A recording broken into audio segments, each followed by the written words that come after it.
खाना समा बेटी सासुर इति के देत तुलसी में साँझ जखाना माँ बेटी सासुर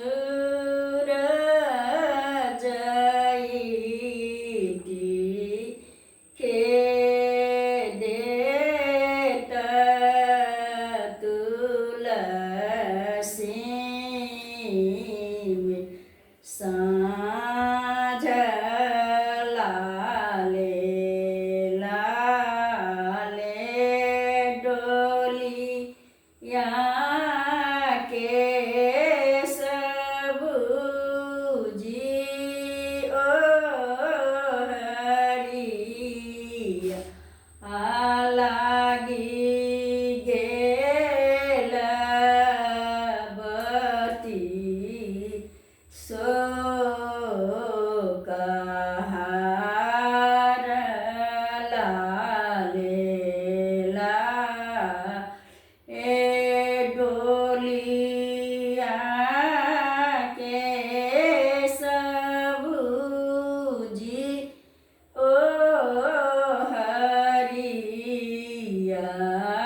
लागी गेल बती सो कहार बाट रे बटोहिया की तुम्हें मोरा हे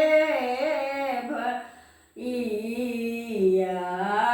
हमारो समाध लेने जाओ हमरो समाध भैया बाबा आगू कहिया हुन को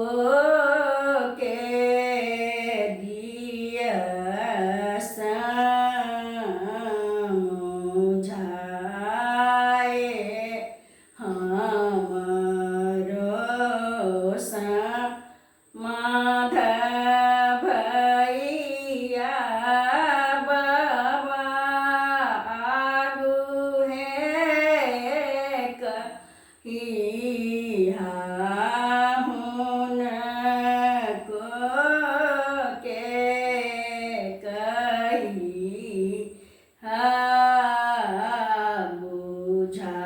बुझाए तो रो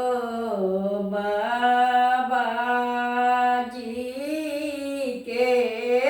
चिन्ही ओ नहे जानियो काकरा के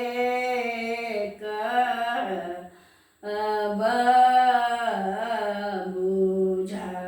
बुझाए तो रो बाबाजी के चिन्हियो न जानियो ककरा के कहब